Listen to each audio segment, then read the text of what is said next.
사랑하는 기술 감정 코칭 5번째 시간에 오신 여러분을 진심으로 환영합니다. 오늘은 감정 코칭의 5단계에 대해서 배워보도록 하겠습니다. 감정 코칭의 5단계는요. 첫 번째, 감정을 포착한다.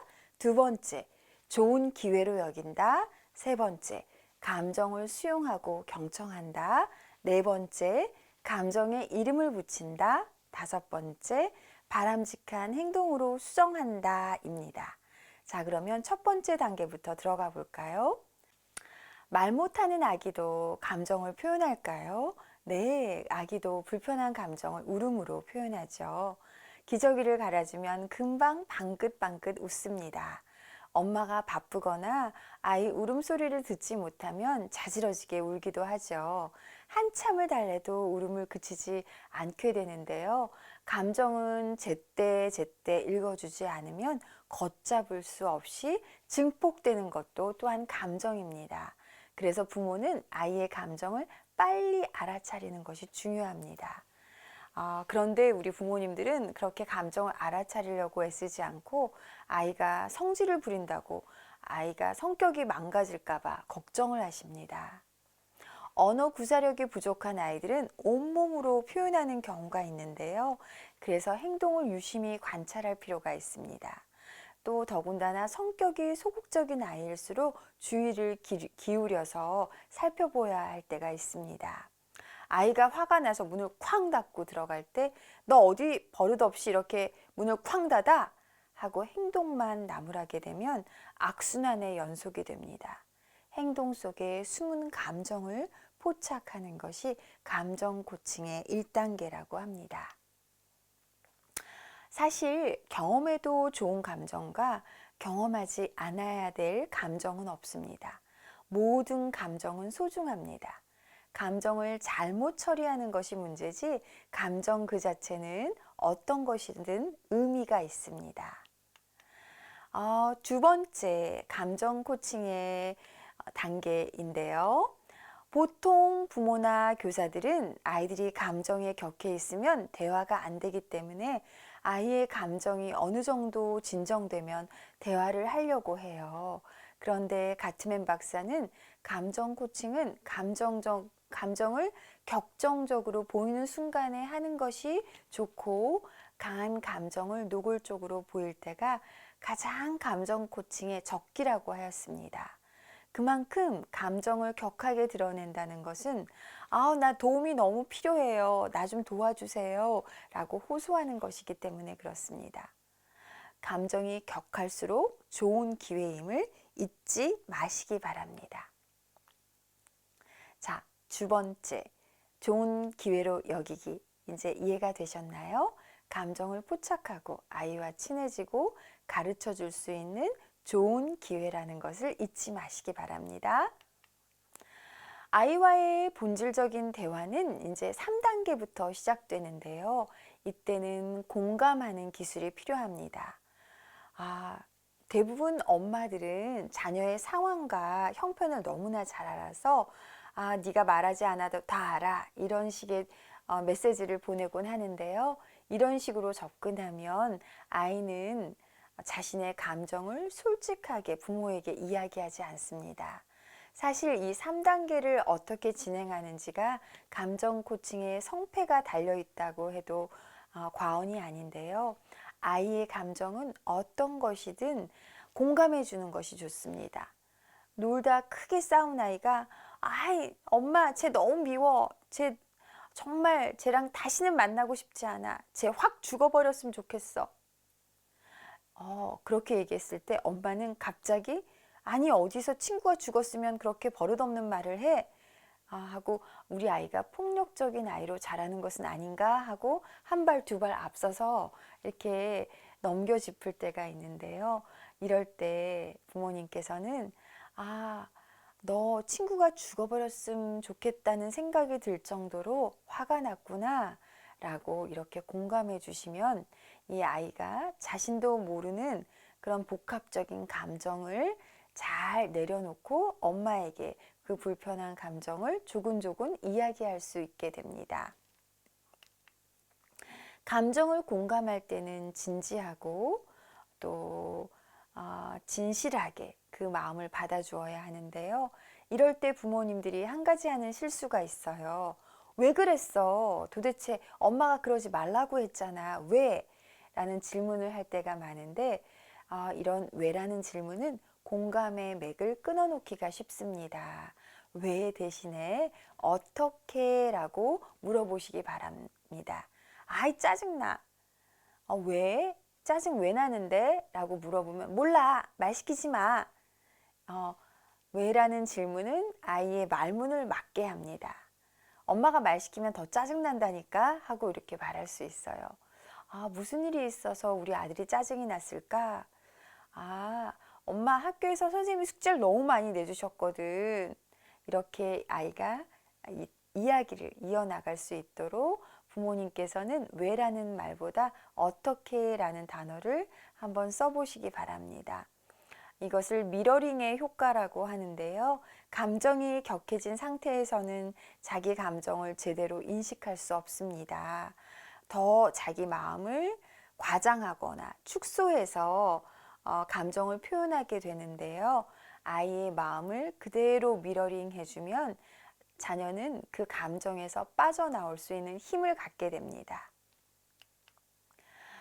그래서 이 3단계는 다시 설명하면 감정을 수용하고 경청하기라고 할 수 있는데요. 이 단계 부모가 능동적으로 자녀에게 개입할 수 있는 단계이고 이렇게 감정을 수용하고 경청만 해주어도 이 아이는 내 부모가 나를 참 좋아하는구나, 사랑하는구나 라고 긍정적인 관계를 맺을 수 있습니다. 3단계에는 왜라는 질문보다는 그랬겠구나. 정말 힘들었겠네. 화났겠구나. 정말 너가 슬펐겠구나. 억울했겠네. 창피했겠다. 라는 등의 공감을 해주는 것이 좋고요. 그리고 질문을 하게 되더라도 열린 질문을 사용하시는 것이 효과적입니다. 그래서 어떻게 되었어? 그 일에 대해서 엄마는 궁금한데 더 말해줄 수 있겠니? 그래서 넌 어떻게 했어? 그래, 그럼 넌 그 다음에 어떻게 하고 싶었어? 이 열린 질문을 사용하게 되면 자녀는 더 많은 정보와 더 많은 감정을 엄마에게 터놓을 수 있을 것입니다.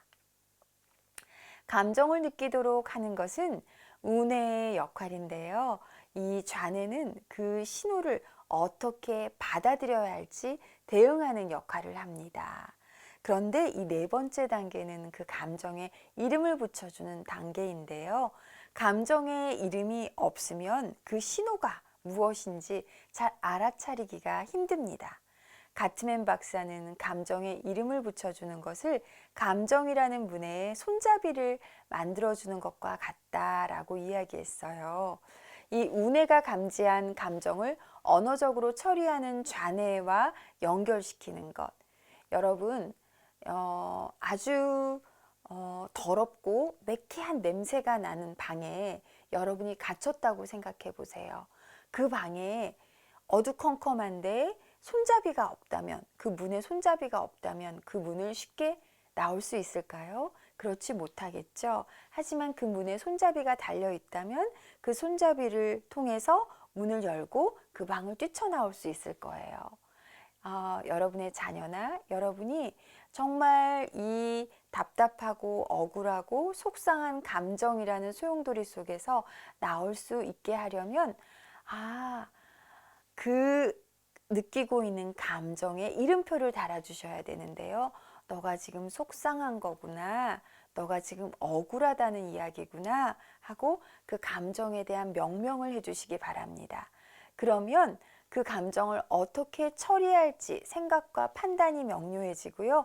비슷한 상황을 아이가 겪게 됐을 때 이때 이렇게 하면 됐었지 하고 그 아이가 그걸 회복할 수 있는 능력이 생기게 됩니다.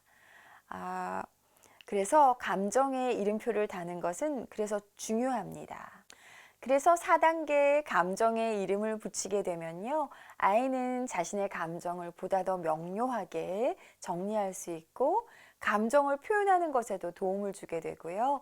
감정의 이름을 붙이는 순간 마음이 진정되는 것을 경험할 수 있을 것입니다. 아이는 감정의 세계에서 이성의 세계로 진입하게 됩니다. 후에 이 자녀가 그와 비슷한 감정을 느낄 때 좀 더 효과적으로 대처할 수 있게 됩니다. 자, 5번째는요, 바람직한 행동으로 선도하는 것인데요.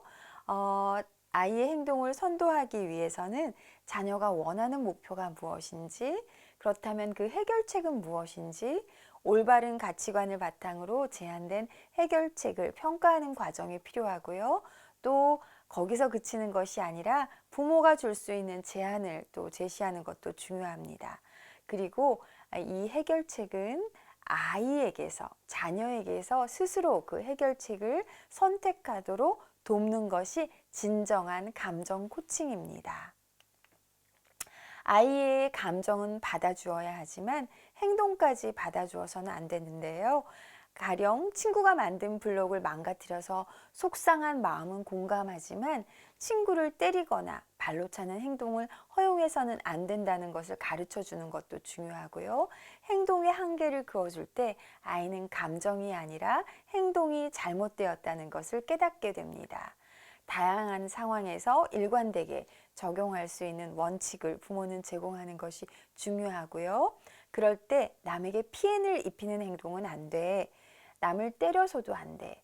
또 나에게 피해를 입히는 행동도 금물이야 라고 정확한 행동의 한계를 그어주면 그 아이들은 더 마음의 안정감을 느끼게 됩니다. 그런데 감정 코칭만이 다 능사는 아닙니다. 감정 코칭을 하지 말아야 할 때가 있는데요.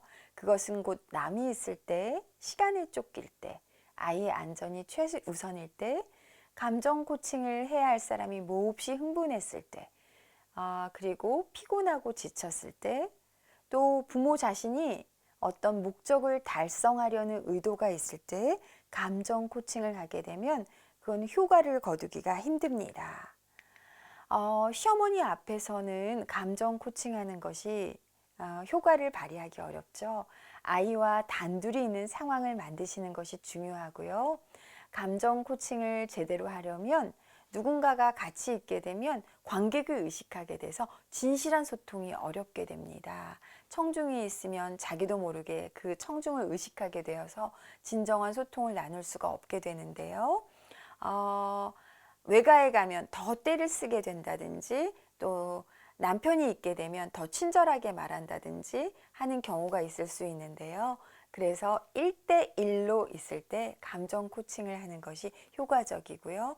엄마가 마음에 쫓겨서 마음의 여유가 없을 때는 감정 코칭을 여유 있는 시간에 미루는 것이 정답입니다.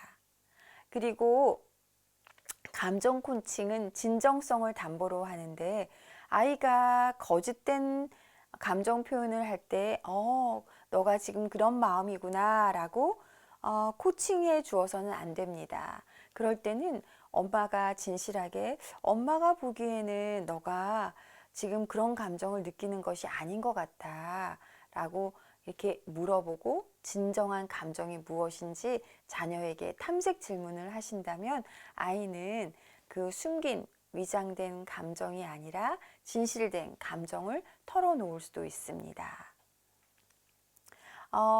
부모가 뻔히 보이는 의도로 감정 코칭을 한다면 아이는 부모가 감정 코칭을 하려고 시도할 때마다 거부감이 들고 거짓말을 하거나 회피하게 될 것입니다. 여러분, 어떤 장면에서 감정 코칭을 사용하지 말아야 될지 이제 이해되셨나요? 자녀와 단둘이 있을 때, 또 진정성을 담보로 할 때, 내 마음의 진정으로 여유 있고 또 피곤하지 않을 때 감정 코칭을 해야 더 효과적인 것을 배웠습니다. 오늘 감정 코칭의 5단계에 대해서 배우셨는데요. 여러분 이 단계 속에 배우신 것들을 잘 기억하셔서 자녀와 진실한 의사소통 하시는 여러분들 되시길 바라겠습니다. 다음 시간에 만나요.